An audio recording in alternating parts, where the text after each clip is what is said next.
ಚಿಂದಿ ಉಡಾಯಿಸೋ ಖಾರ ಬಣ್ಣ ರುಚಿಯನ್ನು ನೀಡುತ್ತದೆ. ಆಚಿ ಮೆಣಸಿನ ಪುಡಿ ಚಿಂದಿ ಉಡಾಯಿಸೋ ಖಾರ ಬಣ್ಣ ರುಚಿ. ಬೆಂಗಳೂರಿನಲ್ಲಿ ಅತಿ ಹೆಚ್ಚಾಗಿ ಪಾಕ್ ಪ್ರಜೆಗಳಿದ್ದಾರೆ. ಪಾಕ್ನ ಪ್ರಜೆಗಳು ಅತಿ ಹೆಚ್ಚಾಗಿ ವಾಸ ಮಾಡ್ತಾ ಇದ್ದಾರೆ. ಆದರೆ ರಾಜ್ಯದಲ್ಲಿ ಎಷ್ಟಿದ್ದಾರೆ ಎಂಬ ಮಾಹಿತಿ ಇಲ್ಲ ಅಂತ ಹೇಳಿ ಗೃಹ ಸಚಿವರು ಹೇಳಿದ್ದಾರೆ. ಒಂದು ಕಡೆ ಮೈಸೂರಿನಲ್ಲಿ ಸಿಎಂ ಸಿದ್ದರಾಮಯ್ಯ ಕೂಡ ಈ ಹೇಳಿಕೆಯನ್ನು ಕೊಟ್ಟಿದ್ದಾರೆ. ಬೆಂಗಳೂರಿನಲ್ಲಿ ಅತಿ ಹೆಚ್ಚಾಗಿದ್ದಾರೆ ಪಾಕಿಸ್ತಾನದ ಪ್ರಜೆಗಳು. ಕೇಂದ್ರದ ಸೂಚನೆ ಮೇರೆಗೆ ನಾವು ಸಹಕಾರ ಕೊಡ್ತಾ ಇದ್ದೇವೆ. ಕೇಂದ್ರದ ಸೂಚನೆಯಂತೆ ನಾವು ಕ್ರಮವನ್ನು ತೆಗೆದುಕೊಳ್ತಾ ಇದ್ದೇವೆ. ಮೈಸೂರಿನಲ್ಲಿ ಸಿದ್ದರಾಮಯ್ಯ ಈ ಮಾತನ್ನ ಹೇಳಿದ್ದಾರೆ. ಇಲ್ಲಿ ಯಾರಿದ್ರು ಕೂಡ ವಿಲ್ ಕೋಆಪರೇಟ್. ಅವರನ್ನ ಕೇಂದ್ರ ಸರ್ಕಾರಕ್ಕೆ ಮಾಹಿತಿ ಕೊಡ್ತಕ್ಕಂಥ, ಅವ್ರನ್ನ ಹೊರಗಡೆ ಕಳಿಸ್ತಕ್ಕಂಥ ಕೆಲಸ. ಇನ್ನೂ ಎಷ್ಟು ಜನ ಇದ್ದಾರೆ ಅಂತ ಗೊತ್ತಿಲ್ಲ. ಕರ್ನಾಟಕದಲ್ಲಿ ಎಷ್ಟು ಜನ ಇದ್ದಾರೆ, ಮೈಸೂರಿನಲ್ಲಿ ಎಷ್ಟು ಜನ ಇದ್ದಾರೆ, ಬೇರೆ ಬೇರೆ ನಗರಗಳಲ್ಲಿ ಎಷ್ಟು ಜನ ಇದ್ದಾರೆ. ಹೆಚ್ಚಾಗಿರೋದು ಬೆಂಗಳೂರಿನಲ್ಲಿ, ಅಲ್ಲೇ ಜಾಸ್ತಿ.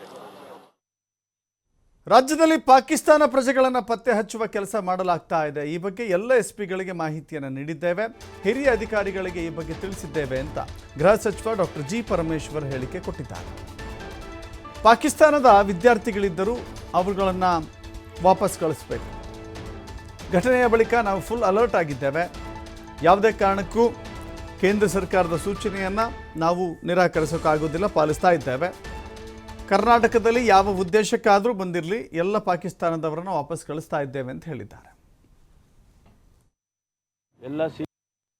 ಎಲ್ಲ ಮಾಡ್ತಾ ಇದ್ದಾರೆ. ಎಲ್ಲ ಎಸ್ ಪಿಗಳಿಗೂ ಕೂಡ ಸೆನ್ಸಿಟೈಸ್ ಮಾಡಿದ್ದೇವೆ. ಎಲ್ಲ ಸೀನಿಯರ್ ಆಫೀಸರ್ಸ್ಗೂ ಕೂಡ, ರೆಸ್ಪಾನ್ಸಿಬಲ್ ಸೀನಿಯರ್ ಆಫೀಸರ್ಸು, ರೇಂಜಲ್ಲಿರೋರಿಗೆ, ಅವ್ರಿಗೆಲ್ರಿಗೂ ಕೂಡ ಈಗಾಗಲೇ ತಿಳಿಸಿದ್ದೇವೆ. ನಿನ್ನೆ ಕೇಂದ್ರ ಸರ್ಕಾರದ ಹೋಮ್ ಮಿನಿಸ್ಟ್ರಿಯಿಂದ ಅಡ್ವೈಸರಿ ಬಂದಿದೆ, ಅದರ ಪ್ರಕಾರ ಮಾಡ್ತಾ ಇದ್ದೇವೆ. ಲಾಂಗ್ ಟರ್ಮ್ ವೀಸಾ ಇರೋರಿಗೆ ಅವರೇ ಎಕ್ಸಾಮ್ಷನ್ ಕೊಟ್ಟಂಗೆ ಕಾಣಿಸುತ್ತೆ. ಮತ್ತು ಯಾರಿಗೆ ಟೂರಿಸ್ಟ್ ವೀಸಾ ಅಥವಾ ಆ ರೀತಿ ಒಂದು ಕ್ಯಾಟಗರಿ ಆಫ್ ವೀಸಾಗಳಿರುತ್ತೆ ಅವರಿಗೆಲ್ಲ ವಾಪಸ್ ಕಳಿಸೋದಕ್ಕೆ ಏನು ಕ್ರಮ ತಗೋಬೇಕೋ ಅದನ್ನೆಲ್ಲ ತಗೊಳ್ತಾ ಇದ್ದೇವೆ. ನಮ್ಮಲ್ಲಿ ಐಡೆಂಟಿಫೈ ಆಗಿದೆ ಸರ್, ಎಷ್ಟು ಜನ ಇದ್ದಾರೆ ಅಂತ ಮಾಡ್ತಾ ಇದ್ದಾರೆ. ನನಗಿನ್ನೂ ಎಕ್ಸಾಕ್ಟ್ ನಂಬರ್ಸ್ ಗೊತ್ತಿಲ್ಲ.